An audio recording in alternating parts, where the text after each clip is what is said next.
So maybe we could wait just a couple of minutes. It's just now 9, so but I don't wanna hold things up for the people that got here on time, so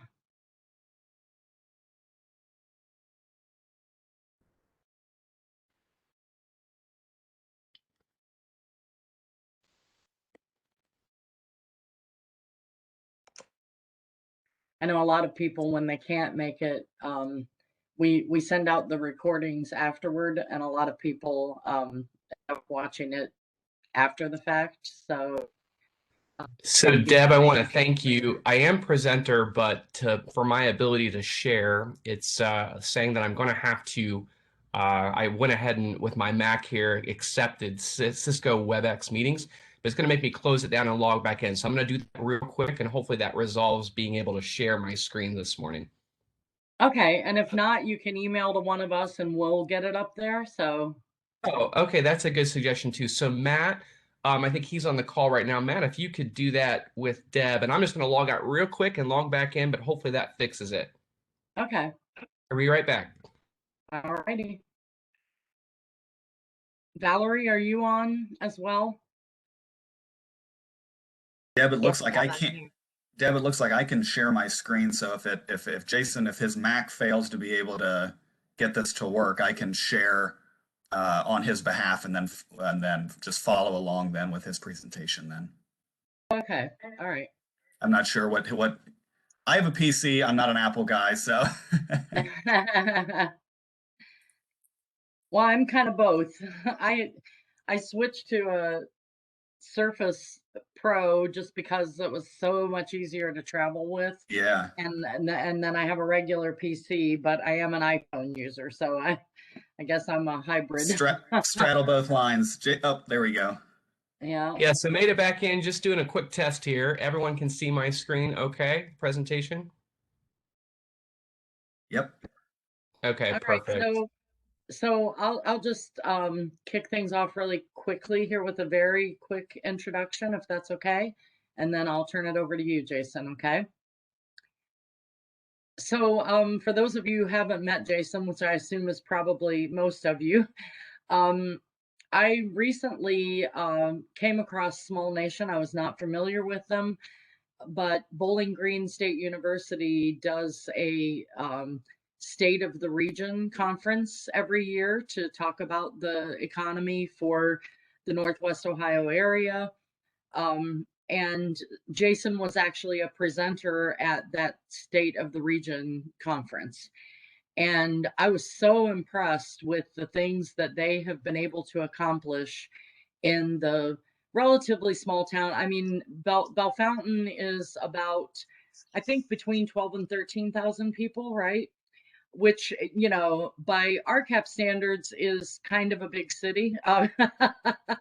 But, it still is certainly a small town by most people's standards. And Bellefontaine, I had, been to Bellefontaine, my sister's in-laws are from that area, and I had been there many times. And, let's just say that it was I think a city that had seen better days, you know. The downtown was pretty run down, and a lot of empty storefronts and things like that. The same problem that many of our smaller cities are experiencing, and larger ones too, for that matter. But what they have been able to do, Small Nation started working there, was it 7 years ago, Jason? And so they started working there, started working on rebuilding and reinvigorating the downtown. And what they have been able to accomplish in 7 years is absolutely incredible and so impressive. And they are now making that same expertise available through various means to other communities around the state as well. And so I immediately, I didn't know that at the time of the presentation, but of course, me being me, I, I immediately, after I saw his presentation, looked them up and fired off an email saying, how can we partner?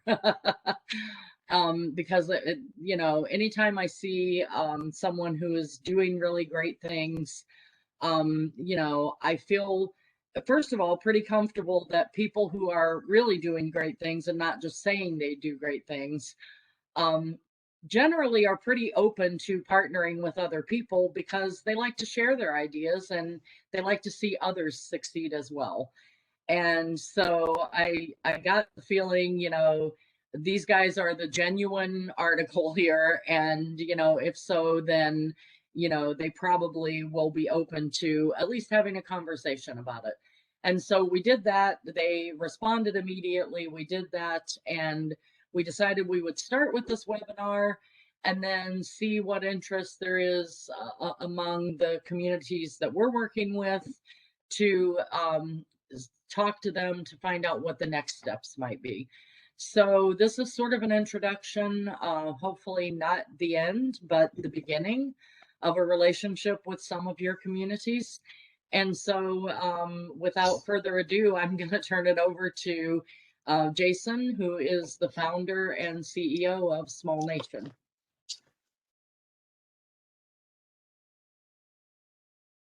Oh, Jason, I think you're muted. Thank you. Now we're live. Thank you, Deb, for the wonderful introduction, and good morning, everyone.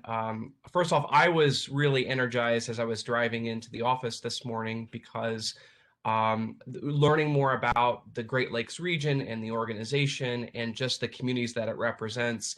I just have to say, you are my people, and we love small towns, we love small businesses, and I think Deb did a very good job of accurately describing the first town that we chose to all meet up and work on, and to share a little bit about my background. Both of my parents were small business owners. My dad had businesses in construction materials. We in our family business sold lumber and concrete and stone.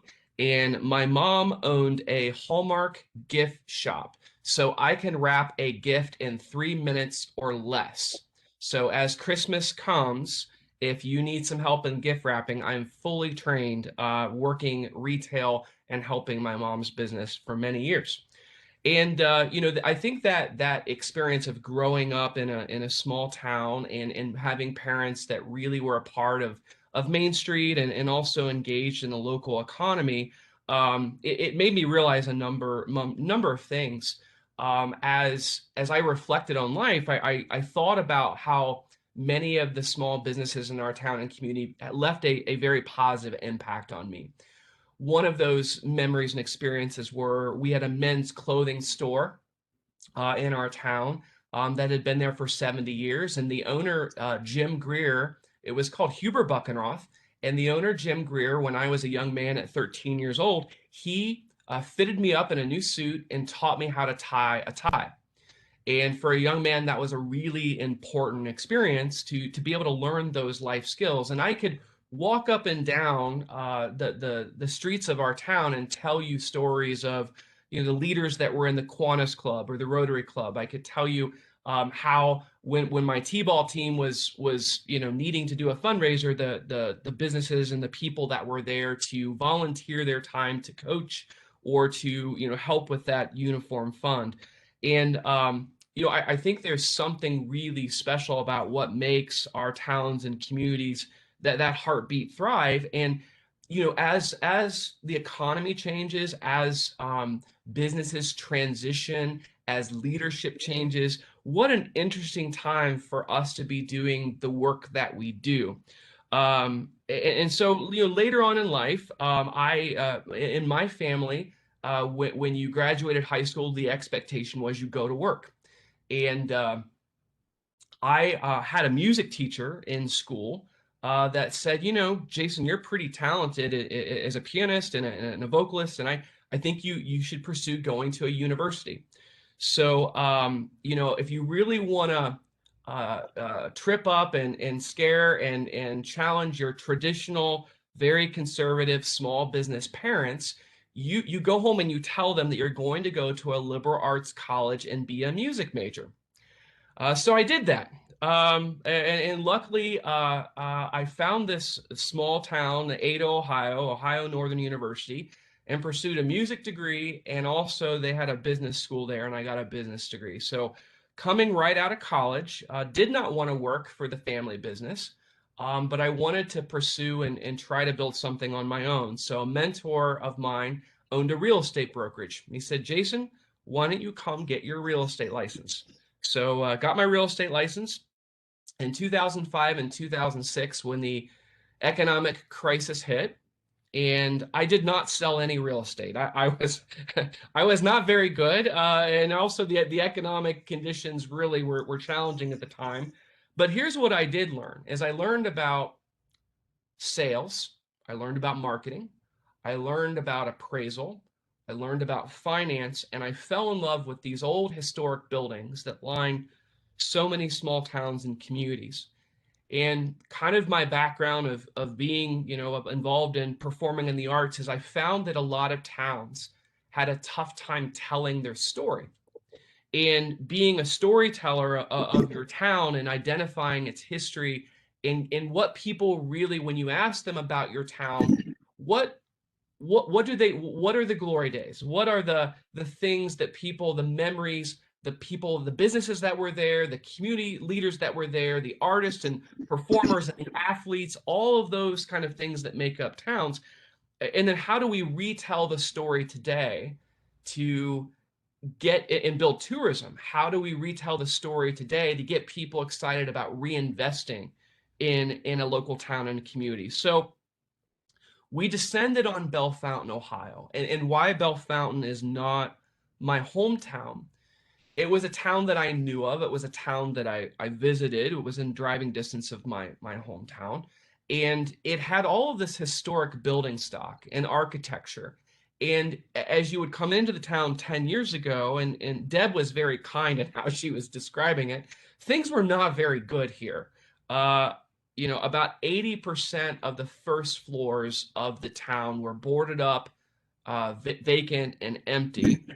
And I would say the town was kind of underrated in the aspect there really wasn't a significant driver to say, let's go visit that town. Now, we had some key uh, assets that were around the town. Indian Lake, the second largest inland lake in Ohio, is about a half an hour away.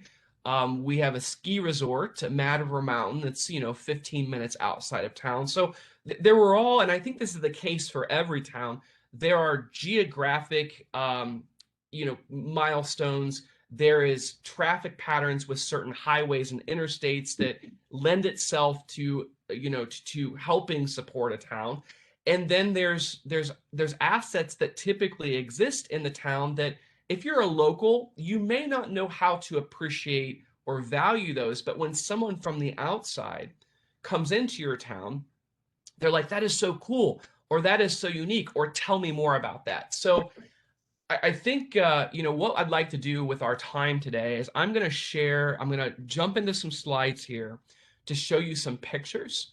I'm going to tell you some stories of how we work to rebuild our town through buying and investing in historic buildings, actively recruiting tenants, or when in the beginning the tenants didn't want to come, how we started businesses in those buildings, how we then found ways to raise money and provide capital and work with banks and local investors to provide access to capital and financing to those businesses and to those tenants.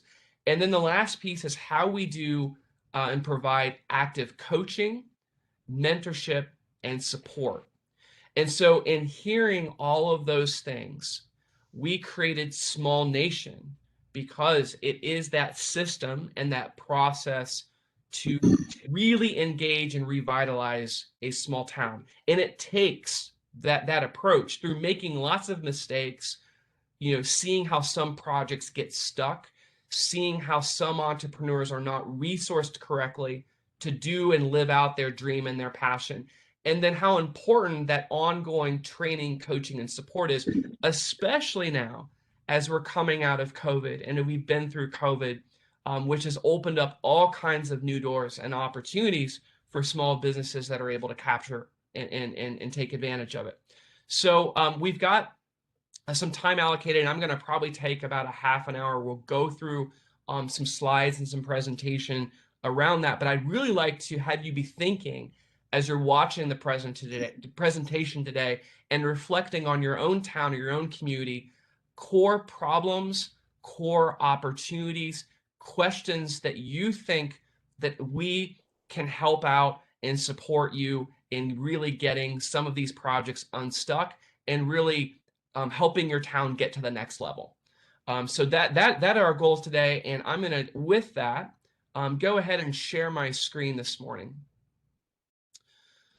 So the mission of Small Nation is to invest in places, spaces, and dreams for small towns and entrepreneurs. And we define in our community small towns as being 50,000 people or less. And I alluded to earlier that one of the things that I love to do is when I travel to a new small town, I seek out to find if the town has an antique store or an antique mall. And I love to kind of scour the booths looking for fun, creative, and funky things or historic artifacts that exist from that region, from that town or community. And the most fun is when you can find these historic postcards of your town. And it's probably going to show when there were different modes of transportation. It's probably going to show a different time and a different era when the department stores, the J.C. Penney's, the Sears, the Murphys, the Montgomery Wards. I mean, and there's all these regional, small, independent 5 and 10 stores that existed and when the town flourished. And it was a town, it was the reason why you came to shop, to eat, to buy your groceries, to socialize with your friends. And sometimes I wish we could jump in a time machine and go back to experience the sounds, the energy, the life of that. And I want you to think back to your childhood too. There are different experiences that we've all had as Main Streets have evolved and grown and changed. And I imagine when you think of your childhood, there were certain businesses that made a positive impact on your life. Maybe it was the town bakery. Maybe it was the memories you have with your parents or grandparents getting that scoop of ice cream, or the chance to earn or get your first Easter outfit or Easter dress, or when you got married, that first set of china that came from the local store. What I love is really, that picture before is it could be any town that we look at. This just happens to be Bellefontaine. And I saw one of these postcards and it made me ask a lot of questions to say, what can we do creatively to get our town with restaurants, with retail stores, with upper floor loft apartments? How can we create that again? And so it started out identifying what kinds of assets and things that make our town unique. And the man that's pictured here is George Bartholomew. He took sand, clay, and marl and mixed it together and invented concrete. So in 1891, George was made fun of because it was a new pavement method that he decided to test out in Bellefontaine, Ohio, making the first concrete street in America. And there are news articles from our local newspaper that talk about how city leaders were so concerned and disappointed that this pavement method was going to be a disaster. It was going to damage the horse hoofs. It wasn't going to hold up. And at the time, George continued to innovate. He continued to believe, and he had a few other people that believed in his ideas too. And so that is the first concrete street in America, and I'm proud to tell you it is still used today. And so what I like to try to do is uncover those stories that exist in your own town and really give the next generation of entrepreneurs, doers, creators, artists hope that they want to invest and be those kind of people in your towns today. So you'll see a lot of towns have buildings that look just like this. The roof is in various state of condition. We hope that it is not having active leaks, but if it is, we know how devastating that can be to historic buildings. And then we see buildings that are boarded up. Sometimes building owners, they just choose not even to put a for lease or for sale sign in the building. They just let the building set. And this causes a lot of problems, not only the blight, but just the energy, the investment climate, the energy and the feelings and the emotions that it causes for how people in your town view your town. And that was really 80% of our downtown had buildings that looked just like this. But what helped being an investor is the acquisition cost for many of these structures is very low. It just took working to think about what kind of businesses could we create or could we implement in town that would start to bring walking traffic, that would start to bring, new ideas and new focus to the downtown. And so these are some of the after pictures today. And many of what we tried to do in the beginning was really identify what could get us traction and where and how we could get some early wins. And one of those first businesses was recruiting and opening a hair salon. And you may be chuckling and laughing, but I really believe hair salons are one of the coolest and most significant ways to restart a downtown economy. And here's why. When the economy is good, people get their hair done. When the economy is not good, people still get their hair done. So I like to say it's a recession-proof business that if your town is in that process to revitalize and start to fill empty storefronts, let's start to vision how we can create and get booth rental in the town that every hour new clients are coming in, using the salon, working with which really the independent booth operators are typically entrepreneurs themselves that can be that driver to get things going again. In our downtown today, we have done 3 different independent salons. The newest version that we've done is a salon and a boutique. And here's what we learned is that if people are sitting in a chair, waiting for that color to set, waiting for those salon services to happen, walking them through the boutique and shop is a really effective way to sell high quality clothing, jewelry, giftware, those kinds of products. And when you're waiting for that color to set and you've got an hour of time and looking for something to do, walking up through the salon and shopping, and after you feel good and you're looking your best, walking out with packages is one of the best things that we can see for our small businesses and for our tenants and entrepreneurs. And the same goes as once the salons are there, you may need that downtown coffee shop because we really want to have people go grab a cup of coffee, use the salon, and then the next step is, do you have a lunch place? And so as you see, it's really getting into your town and studying the building stock that exists, the existing small businesses that are there, and then let's try to find out what's missing. So in our town, a few things, we actually in the beginning, everything was missing. But when we were listening and asking for feedback from the community, some things that came up that they wanted to see is they really wanted a sit-down dine-in restaurant. And so in the beginning of that phase, it was really trying to find a way, how do we accomplish our dream? And our dream was seeing people eating out on the patio, becoming a destination for food in our town. And that wouldn't have been possible unless we started meeting entrepreneurs that had gifts in making and preparing food. So strategies in the beginning were, what food trucks do we know that are in the region that in the winter months are challenged because operating a food truck here in the Midwest when it's -20 outside, it just doesn't work. So, in the beginning, sometimes it makes sense if you don't have those sit-down dine-in restaurants, how can we create a specific dedicated area that maybe will bring in some of the off days some food trucks into our town? They can get to know us, we can do business with them, and then maybe we can take them on a downtown tour to show them some buildings that may have a potential for their sit-down dine-in restaurant. So we met Brittany Saxton, and the picture that you see here is what happened about 5 years ago. And it was a whole evolution. It didn't happen overnight. I'll tell you that much. There's a lot of things happening behind the scenes in this picture that I'm going to point out. First off, we found and recruited someone that started in the pizza industry when she was 14 years old. She became a dishwasher. She then became a prep cook, a line cook, a pizza chef, an assistant manager.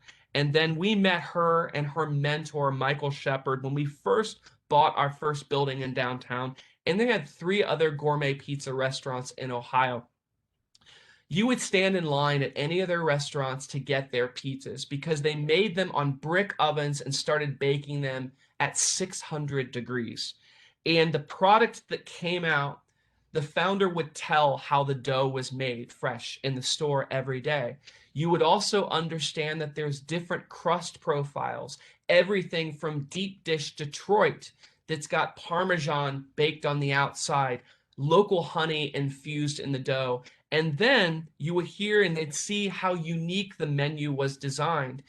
They had won and took a pizza to the World Pizza Games called the Mad Hatter. The Mad Hatter has a base of fig, it has mozzarella, arugula, prosciutto, and then this delicious balsamic glaze on the top of it. It won the international competition in Las Vegas, and these ideas came out of a tiny little town in Bellefontaine, Ohio. So when the pizza place was announced and we shared that we're bringing this new pizza place to the town, you can imagine how people were excited about it. They weren't. They're like, Jason, there's already 13 other pizza places in town. Boy, you're really creative. And why are you taking it downtown? There's no parking. The buildings are falling down. I mean, all the same negative things as we travel to other towns that we hear. But you know what? 600 opened up. They opened up with a lot of courage. They listened to the community. They got engaged in the downtown, and this restaurant supported the salon. This restaurant then supported the local coffee shop that opened up 6 months later. The ecosystem started to get going, and that's when we had to involve our city, because we explained to them that in a lot of the urban markets that it's really important to have outdoor dining around where the restaurant is. And now today with COVID, you can see how even more important those components are having in our historic downtowns. And so we work with the city to build this new patio. And the patio, was an iteration about 2 years later after the restaurant was open.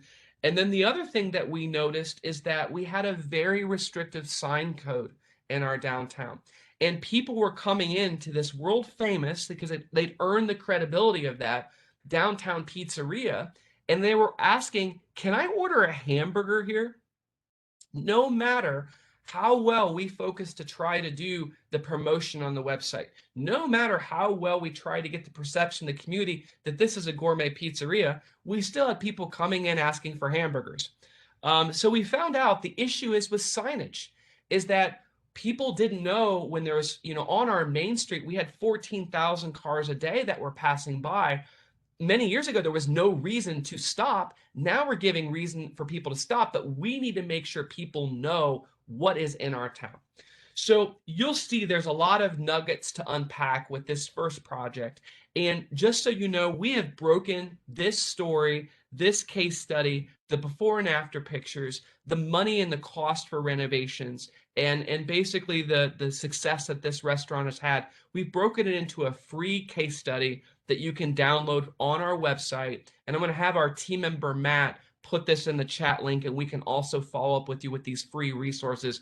But our website is www.smallnationstrong.com. And if you click on the success tab, you'll see all of these case studies that you can download.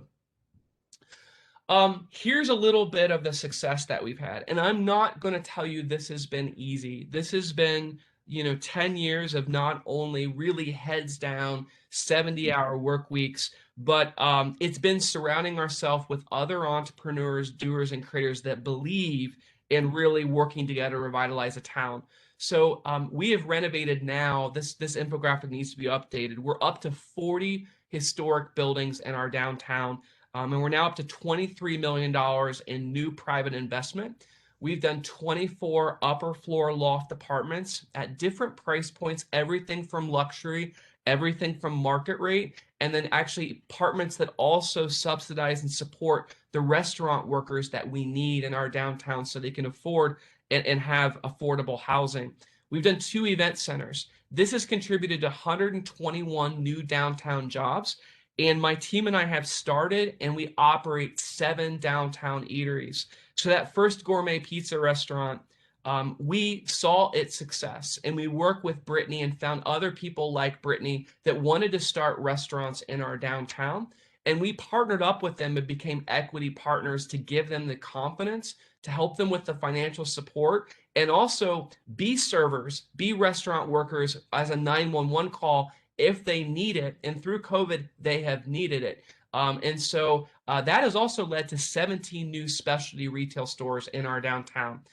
And I mentioned to you, it is about hustling and it's hard work. This stuff is not easy. But what we've tried to do is break a lot of the mistakes and things that we've learned down into educational modules and into tools and into training that can help other towns be able to rip and duplicate what's been done here. And I mentioned this earlier. Our approach is buying and investing historic buildings, recruiting tenants, providing financing, or becoming minority equity partners with those local businesses, and then we provide the designing, the marketing, and the promotion. This is Brittany today, Brittany Saxton. She was on the Food Network about 3 years ago with Guy Fieri. And if you guys are familiar with the show Guy's Grocery Games, Brittany competed against 4 international pizza chefs on Guy Fieri's show, and she got second place, and we couldn't be more proud of her.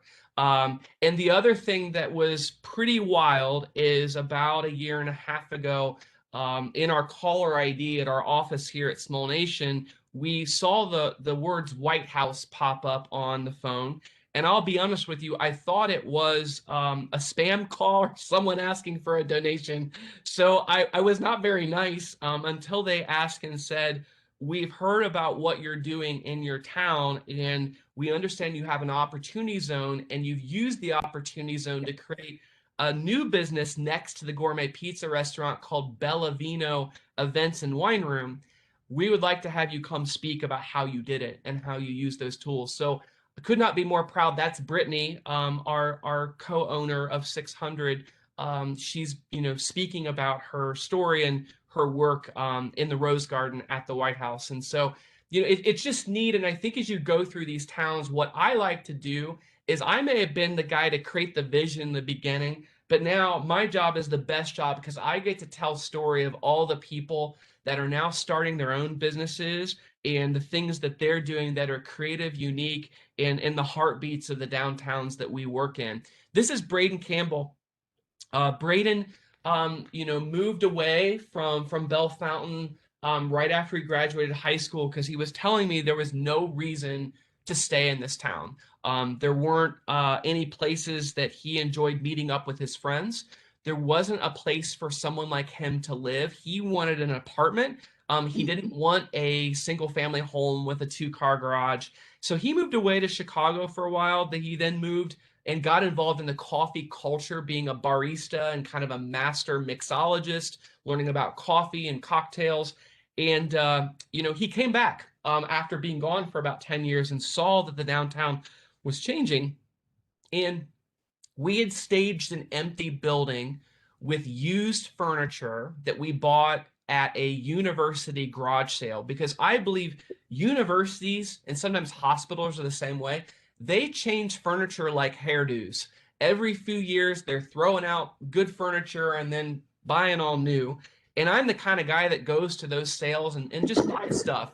And so we staged the coffee shop to look like a coffee shop before it was a coffee shop. And because that's where some people have a vision and a disrupt, is they can't see the potential of what could be in a particular space.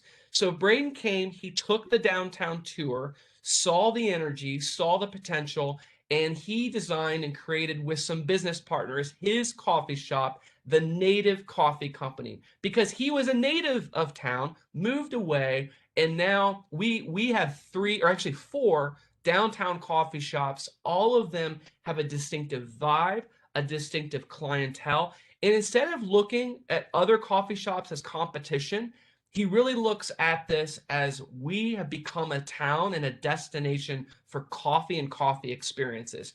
And so that to me is another thing that we train and mentor towns and communities, is that if you have one restaurant, we work with that restaurant owner to know, don't look at the second restaurant as competition. Look at it as you are now becoming a destination for food. So when people think about, where am I going to go to lunch? Where am I going to go to dinner? They know, well, we've got options if we go to that town. And so that's the kind of things that we do in training. Well, the other thing that I do is I go in and I listen to the problems that small business owners have. One of my mentors shared, and I didn't fully appreciate this till I have been in these shoes, is being a leader, being a business owner. And I don't care if you're a leader of your church choir, of the Boy Scout troop, of something at the church. It is a very hard thing to be a leader today, because there are so many conflicting views and ideas and opinions and issues. But I applaud all of you and those of you that do and are leading right now, because we need it. And the biggest issue that I heard for small business owners in retaining and hiring employees was, we need access to healthcare. So we were very intentional in our downtown about solving problems to support the local business community. And I met a doctor that had a practice for 3,500 patients. And he shared with me that dealing with insurance companies was not allowing him to live out his oath and service of being a great doctor. And he said, I'm going to do something. I want to pioneer something called a direct primary care practice, where I'm going to charge a membership fee of $41 a month, but I'm going to allow people to use my cell phone number. I will come to their home. I'll allow them to pop into my downtown practice. And he said, I can do 90% of things that people need related to healthcare. Now, the specialties, the referrals, things that scans and things that need to happen in the hospital, I can still refer that out.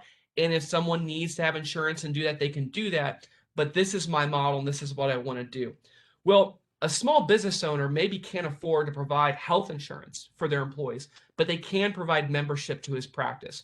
And that is an example of filling a downtown building, but also seeing how that is a game changer for your local business community, and another reasons why our downtown restaurants and our downtown businesses are really flourishing, is having Dr. Ryan Kaufman. I wish someone would have told me to do lofts earlier. Most people said that living in the upper floors of our towns wouldn't be possible. I also heard stories that you had to have an elevator, that you had to make massive investments in, meeting, all these requirements. And I'm not to say that you don't. There are lots of requirements, and it's very expensive to do upper floor development. But I'm so thankful I got introduced to design professionals and architects that helped me navigate and learn about the historic building code to bring these kind of projects to life in our downtown. You'll notice the Tanger's Furniture logo in this picture. Well, we had a young couple that came to our town, and we had a 70-year-old furniture store that was closing. And this young couple, the young man that bought it, he grew up in a family business in a county about 4 counties away from us, that he grew up in a furniture store. And he went to his dad and he said, Dad, I'd like to buy the family business. And Dad said, I'm not going to sell it to you. And, me growing up in family business, I resonated with him because I understand family business is hard. And so I'm so happy he got introduced to another opportunity in our town. They bought that family business, and then they became a partner with us in staging all of our loft apartments before the people moved in. And as we were showing these lofts fully staged, not only did we rent all 6 of the luxury loft apartments we did in our first project, but we helped the furniture store sell $46,000 in furniture. So that's just a quick idea on how involving your local business community in the renovation process. And the biggest thing that we've seen from doing these lofts, is not necessarily the rent or the financial pro forma of doing them. It's now the kind of people who are living and working and now even investing in our downtown. And so I just want to point out some trends. I know I'm kind of powering through because we have so much limited time today.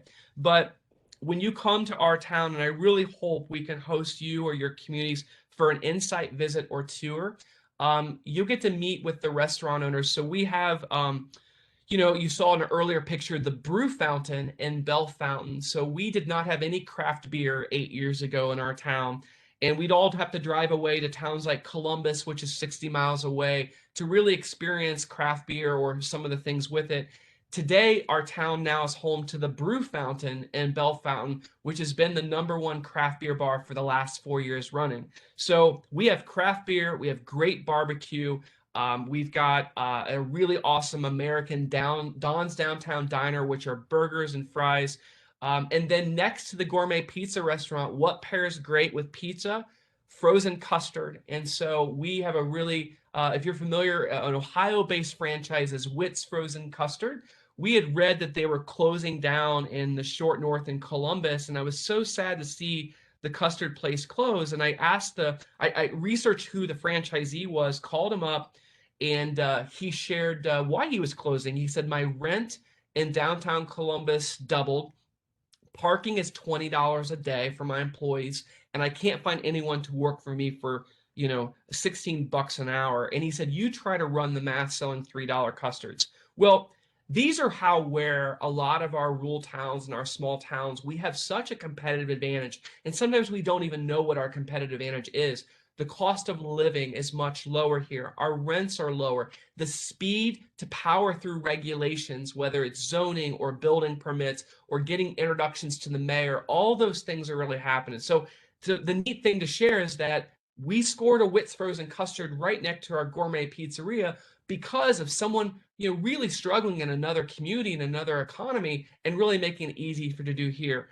Now, here's where we're at today, and I'd never think that Bell Fountain would be in a position to lead through what's happening with the pandemic, but we had planned to do a shared office and workspace about 3 years ago because one of our buildings in town is called the Main Street Marketplace, and it's an old G.C. Murphy's department store that we've taken the feeling of Main Street on the outside and brought it into the inside in little tiny storefronts and office suites that have a mix of retail, have some office space, local organizations. Well, that space filled up so quickly, and I think every small town needs a building like that, that we wanted to create something more significant for shared offices and workspace, and then we call that Build Co-working Space.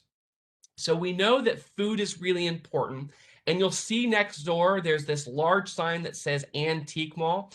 I told you my weirdism is I love antique malls, so now we've got 3 of them in our downtown. And here's why I like antique malls. They don't compete with Amazon. The stuff that they sell is unique, it's distinctive, it's special, and it helps your town become a destination.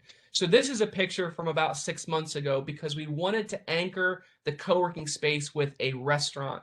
And so we met Lauren Humberto that operated the Flying Pepper food truck.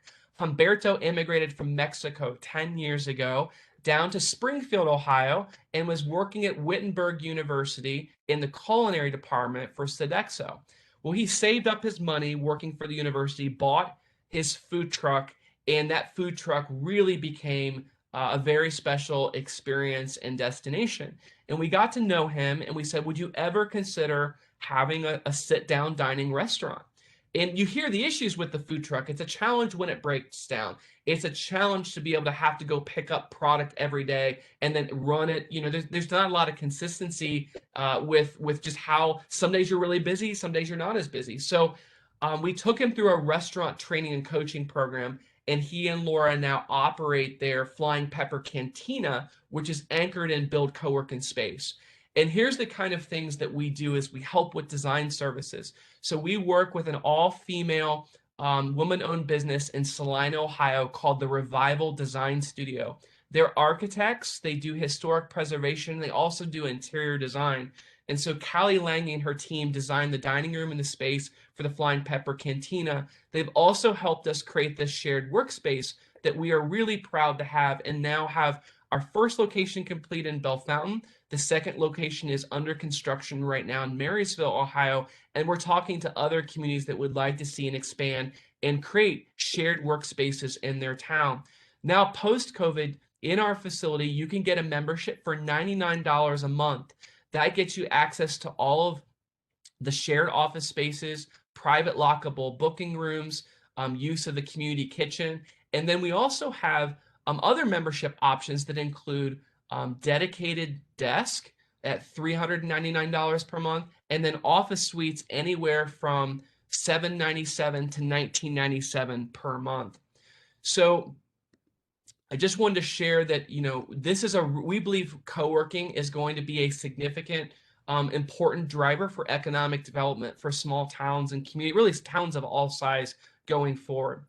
The other thing that we're doing is coming up and helping with workforce development. How do we really connect companies that have jobs in the local town with folks that are looking for jobs? And we found the really large websites like monster.com, Indeed, LinkedIn, they do a disservice in really supporting those hyper-local markets. So that's where we created Hometown Opportunity. This is a local jobs platform that can be white labeled for your local town, your region, or community, and allows folks to post jobs, your local companies. It allows the schools to get plugged in and helping students find internships. And also it's a driver to really promote the quality of life and features. It's kind of a marketing tool for your town and for your community. So we've been licensing this to different towns and communities all throughout the country, and is another product that we offer at Small Nation. So kind of wrapping up today and diving into the next portion of our presentation and time together is I want to give you hope, is that our town was really, really struggling. And, the same kind of problems that I hear, depending on where your town is in its success cycle, there's lots of ways to solve problems. There's lots of ways to start to pull people together to build that bigger vision. And I think by us sharing and being vulnerable with each other about what those problems are, but sharing best practices, pointing to case studies and examples, and really having an opportunity to share. Because if you think about it, I believe that the competition, it kind of doesn't exist in the aspect that every town needs certain businesses. Every town needs a 24-hour fitness gym in the downtown. We need hair salons. We need sit-down dining restaurants. We need loft apartments. We need bakeries. We need boutiques. We need all of those mixes that make our town community. Let's study what's working, and then let's build it, grow it, replicate it together in ways that we can all be successful together. And that really does kind of tie it all together. To everyone, we're all a small nation, but together we are extremely strong, we're mighty, and I believe we are what are going to drive the future of our towns, our communities, and our economy at large. But it has been a pleasure to give you a little taste of the work that we have done and some of those examples that I've mentioned. I'm really excited to dive into questions or opportunities that you may have today. So at that point, I'm going to turn it back to Deb. So thank you so much, Jason. And I don't want to take a lot of time because I want to allow other people to ask questions. But I just want to say, to our community group, I think you can probably see why I got excited hearing Jason's presentation initially.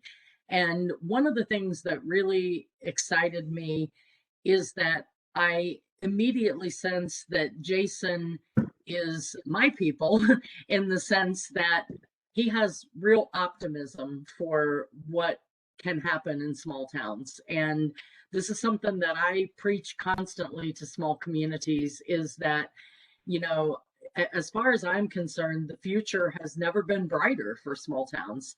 And I think that, what we have seen from COVID only highlights those advantages. I think people are starting to pay way more attention to things like local foods because of food security issues. I think people are, starting to, the whole remote work aspect really favors small communities, because even before the pandemic, and I had pointed this out before, I think that, Gallup did a poll that showed that 27% of the people that were living in urban areas would prefer to live in a rural area if they had a job there. And now that companies are starting to see they don't necessarily need everybody to be in an office space somewhere, I think that really favors rural communities. I think that, just the safety and security and those kinds of issues, there are just all kinds of, like Jason said, advantages the small towns have that we're just not capitalizing on them. And so, immediately when I heard him talking about those things, I was like, yes, this is, someone else who really believes there is reason for optimism, and that all we have to do is figure out how to capitalize on those. And I was excited too that, you know, clearly Jason is just a doer, he just digs in there and figures out how to get it done. And, that really appealed to me too, because we all know, we've all heard and probably experienced stories of, we're going to do a plan, and then we're going to do another plan, and then we're going to plan for that plan. And there's nothing wrong with planning. Don't get me wrong. I believe every community needs to have a vision of where it's going, or you're never going to get there. If you don't know where you're going, you're surely not going to get there. So I'm not suggesting we don't need to plan and we don't need to have a vision for what we want. But, I think that it has to be a combination of, you've got to build in the flexibility to go where the trends are going and be able to follow that. And you've got to be able to actually implement, because a plan means nothing if you don't actually do something. And I think that a lot of people find it really daunting when they think about the scope of the problems. They just get so overwhelmed, they just give up. And, that's the wrong approach. I mean, I think it was Confucius who said, the man who moves a mountain begins by carrying away small stones. So, you try to move a mountain, you're going to get overwhelmed really quickly. But anybody can pick up a small stone and carry it away, right? And so I think that's the approach that we have to take is, we start small, we do what we can, where we can, and then we build on that. Because, if there's one thing I know from my own experience of our organization, when I started working in our nonprofit, nobody even wanted to talk to us. Nobody knew who we were. Nobody wanted to talk to us. I literally drove to work every day almost in tears, thinking, how am I going to fill up a whole 8 hours, And that was many, many years ago, more years than I care to recount here. But that was a long time ago. And, if there's one thing I know from experience of, having people not want to talk to me and just being persistent, is that I know success always breeds more success, and so all you need to do is, keep that momentum going. And so it doesn't matter if you have to start small, that's okay, just start. So, and I think that Jason really is, aligned with those beliefs. So what I hope is the next step is that some of you are excited about this as well.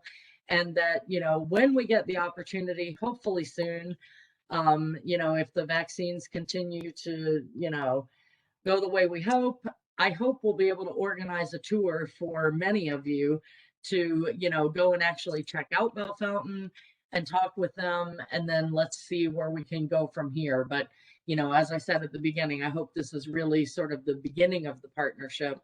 But I'm going to shut up now and not take up any more time, because I know some of you probably have questions.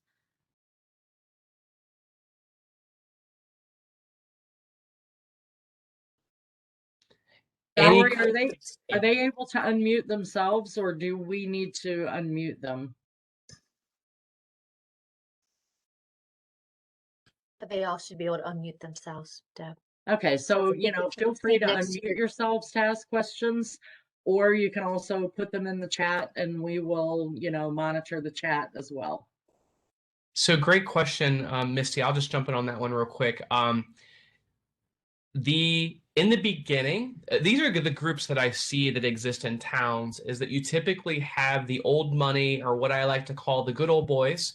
Then you've got the creative class, which are typically younger people that have really, really good ideas, but a lot of the traditional A lot of the old guard sometimes doesn't resonate with that group.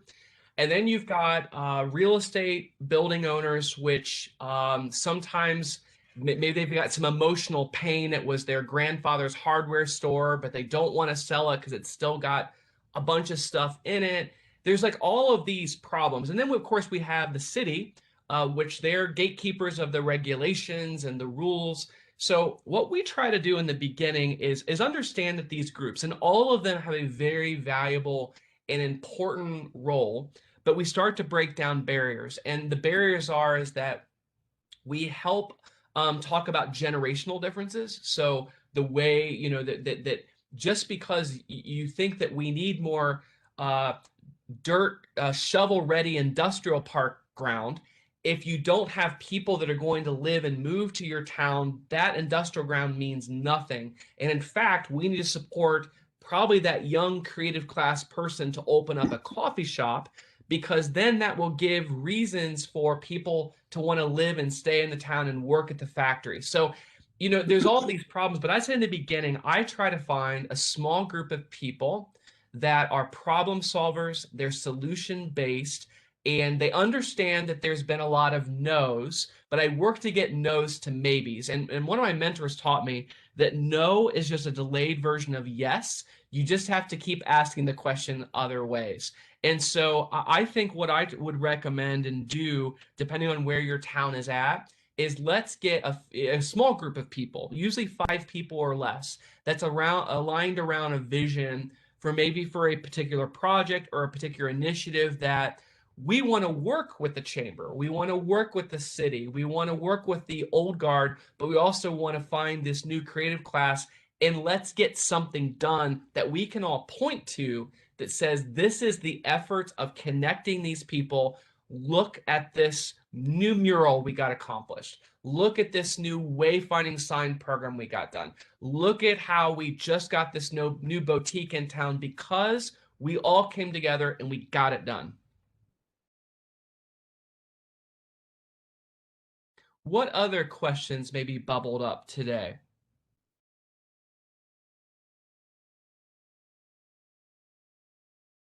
And it could be something as you think about, hey, we've hit this problem in our town, or there's this opportunity, but no one seems to take it. Do you have any advice about what we should do? Those kind of questions. I love solving problems. And so if you've got a problem, love to try to talk about it today.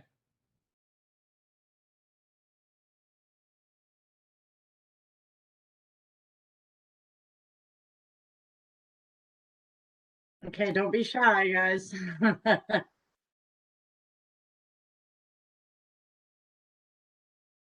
have a question.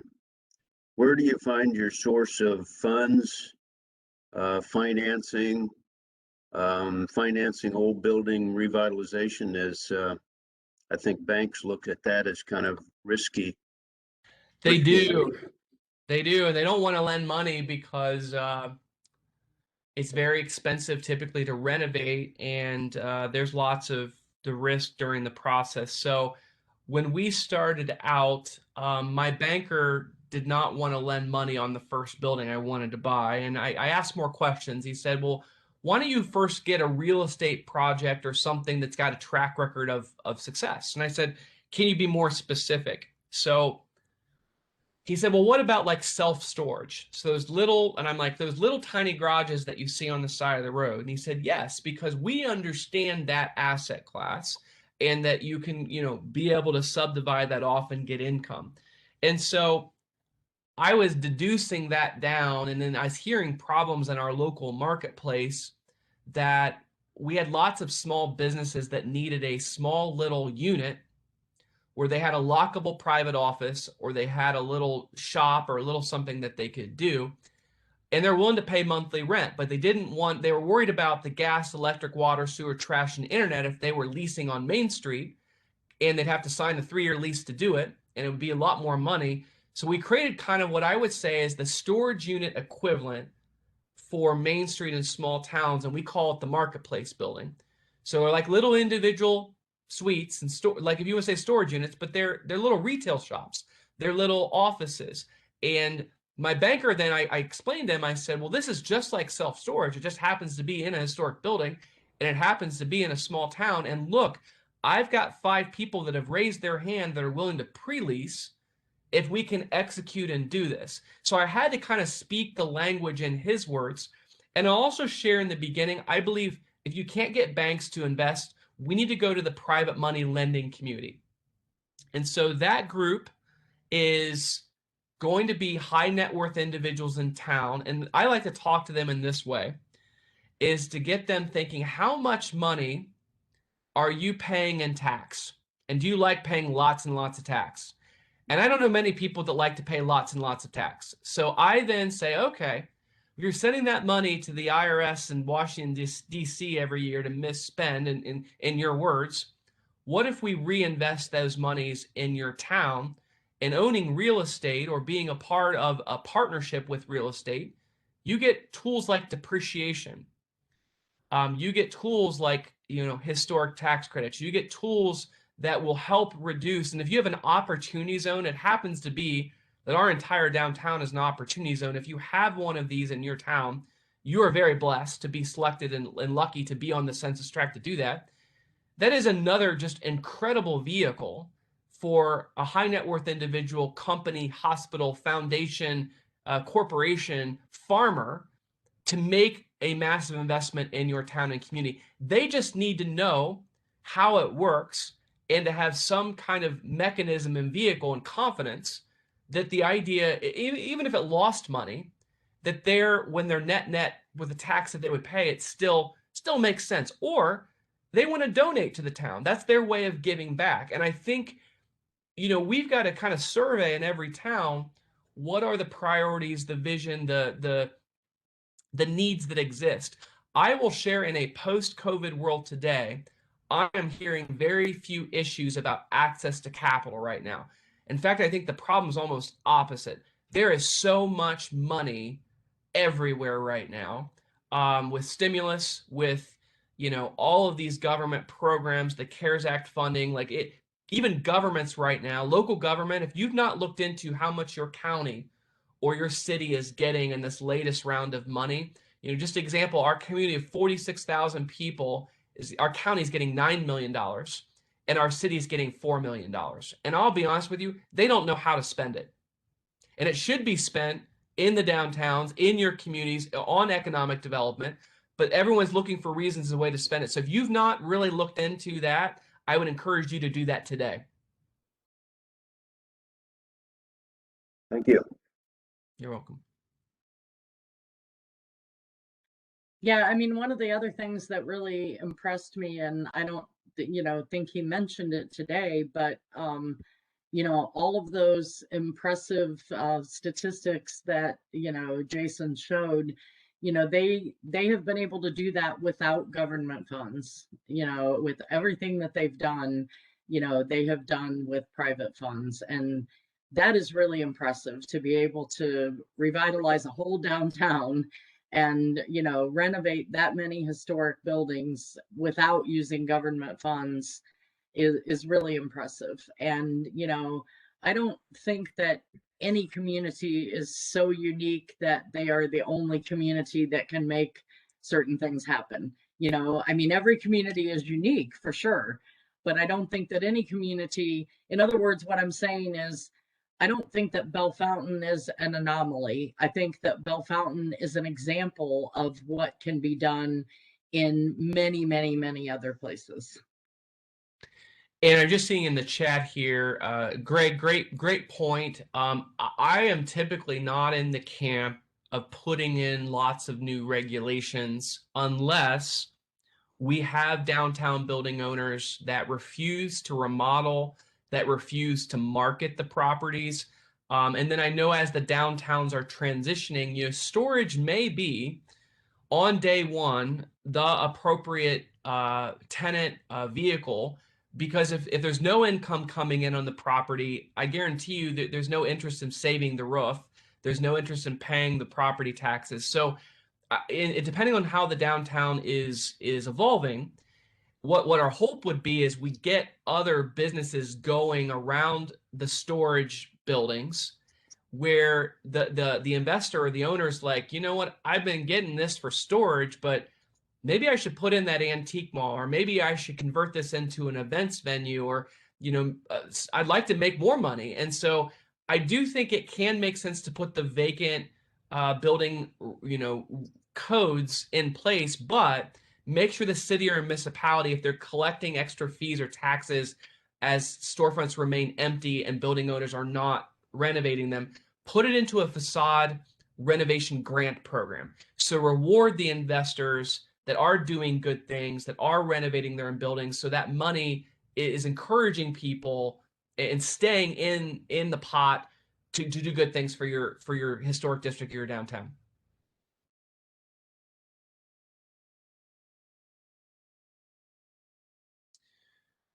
Any other questions? And again, just thank everyone's time this morning. We'll stay on here just for a few more minutes, but I do want to really recommend, if you get a chance to go to our website, and if you click on that success tab, if you look and read through those case studies, everything from how did you get the Anytime Fitness to open up in your downtown?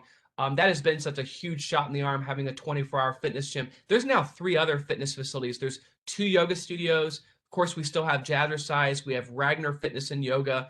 So it's once you become, it's again, all these pieces of the pie, but I really think you can take that case study and say, hey, we need a 24-hour fitness facility in the gym. Yes, the YMCA is so great and so important, but they close down at 9 o'clock at night, and we've got folks that would love to have a key fob to be able to use that gym at 1 a.m. or whatever time they need to do it. And so I really think there's a lot of nuggets in there, and that's kind of why we welcome and have people come take the tour here, is that you can replicate and just duplicate, rip off these ideas and take them back to your town. Because that's in essence, I travel a lot to small towns and even to bigger cities, and I see ideas, and then I try to reduce them down to what would work in some of our towns, and then try them out here. And Jason, one of the things I was just thinking of is I would love to be able to talk more sometime, and maybe even do another webinar, or I don't know, maybe we could do this as part of a visit if we're able to bring some communities. But I would really like to hear more about where do you, I think one of the things that I've seen, some of our communities struggle with is identifying those aspiring entrepreneurs or those potential entrepreneurs. And I think, if you don't know about them, and if they don't know that you are available to help them, get over some of these hurdles that are preventing them from launching, how to make those connections, I think is a really important point. And then beyond making the connections and knowing who they are and helping them start, I know that you have said that, the coaching, mentoring, helping them design, basically helping them do everything they need to do to be successful, just sort of a better sense of how do you do that. I mean, it's great to say, yes, we need to do these things, but how do you make those connections, and then how do you help them? And that's, like I said, probably more than we have time to cover today, but I think that that's another piece that would be really interesting for people to hear. Yep, I'll give you a few quick nuggets here. So they are in your towns and communities. They probably feel unappreciated and underappreciated because there's not anyone being intentional about saying this is a place where we want you to feel welcome, and we understand you. And again, the chambers of commerce, there's so much of this evolving right now. Chambers serve a really important role, but I find that some of them get stuck too, where they're governed by a board, or Main Street's governed by a board, or whatever else, and then decisions, just because of conflicts of interest or decisions, get stuck. So what we've found is that you need an activator and a leader and a person that says, hey, they're very entrepreneurial. Why don't you go talk to them? They'll give you some advice and help you. And we need examples to point when someone risks capital and opens up something new. We as a community need to rally around and financially support that person, because money and energy are the same thing. So if if someone's going to commit a lot of energy to do something, we want to really reward them and see them financially be successful, because people are going to see that and watch that, and then more people will take that risk with capital too. The other thing is we love farmers markets because there's lots of people making great local products, food products, local food initiative things, and then they know people that are crafters, makers, builders too. So we were very intentional about creating something called the Olive Tree Market, which is an indoor farmers market, because we saw with weather, again, here in the Midwest, the farmers market ran from May to September, but in September, it's like people still make honey, people still make cheese. Like, we maybe not have all the great fruits and vegetables, but we needed a space that they could still retail and design that stuff. And we also made that an events venue, because how cool is it, to still be able to go and do your art and paint night, to still be able to go in and candle make and have a place to convene. And now, as we're coming out of COVID, I was talking with Tyler the other day that operates this market. He's like, I'm booked up every weekend in our event space. Like, we have every baby shower, every retirement party, like it is just on fire. And he said, I'm super excited because it's going to open up the same time as market season is going to open up. And he's like, hey, our big problem, and I'm sure you guys are hearing this ever, we need to create more people, because we need more bodies that will work. I mean, I don't think my team and we can't work any harder and help anymore, because we need more labor. We just don't have, the people, because it is gangbusters right now. I think this is going to be the roaring 20s with as much capital, as much pent up demand that there is. And I think small towns are really going to win, those that have and are positioning to capture it. We've got to get people ready for this.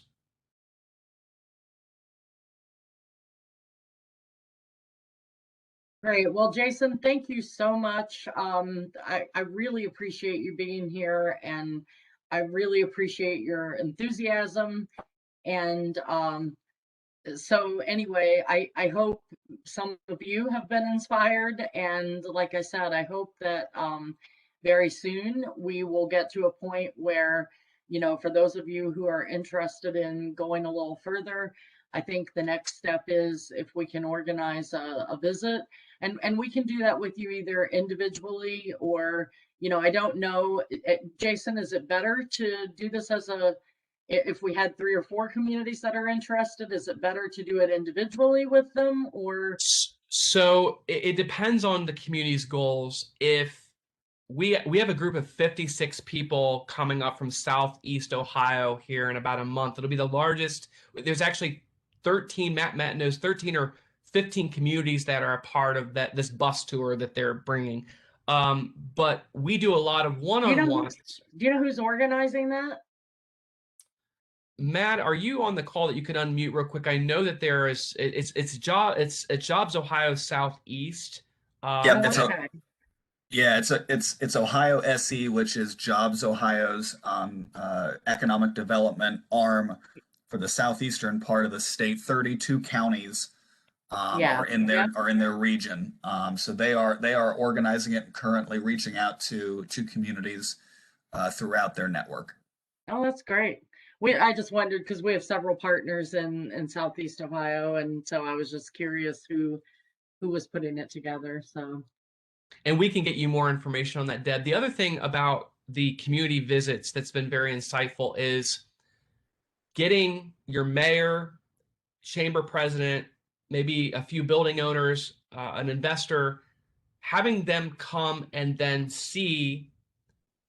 meet with the business owners here, meet with people to hear about, are you making money? How are you doing? How did you do it? And then having us bring a small contingency of people to your town to go through some buildings that are opportunities, to meet with some of the existing business owners, to share some additional ideas. Like we have incorporated the salon boutique idea with a few different towns that they have thanked us so much, because it's just spurring new kinds of revenue sources and opportunities.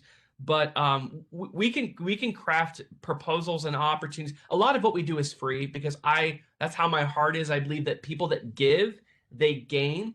But also, as we dive deeper, and if communities have more strategic opportunities or needs, we can craft scopes of work for ways that we can provide services that help those towns and communities. And Matt, who just spoke there, Matt is our director of business development at Small Nation. He joined us from being the tourism director prior in his role for 4 years for Darke County, Ohio, which the county seat is Greenville. And I've always was jealous of Matt and the work that he was doing because he would bring home all of the tourism bling and awards for his town and his community. But we're really excited because he's taking his knowledge from tourism and really we're helping a lot of other towns because tourism is really a big driver for the economic development piece. So Matt's also, he didn't speak much today, but I want to tell you, he is a rock star resource and leader and great coach. He's teaching me even on really how to build phenomenal tourism assets and resources in your town. And we're so pleased to have him part of the team now. Oh, I didn't know that Matt was a tourism guy, so I may be sending you an email about something else, Matt. And Deb, he's actually, I would say, a better speaker than I am. So you're going to be very impressed with him. Matt's phenomenal. Well, how do you Look guys forward to feel it, Deb. how do you guys feel about working in Moldova? Listen, we love traveling to the tiniest towns, and I that's my hobby. So. Well, yeah, I mean the country of Moldova. Oh, okay. That's a big one. Yeah. Okay. Let's go. Do we have to fly there? Where are we going, Deb? Well, I mean, we're initially doing a webinar, but yeah, we can talk. Okay. Yeah, there's Is there a beach? Is there a beach? I'm trying to think. unfortunately no. They're right between Ukraine and Romania. So no beach, they're landlocked, but they are a big wine producer.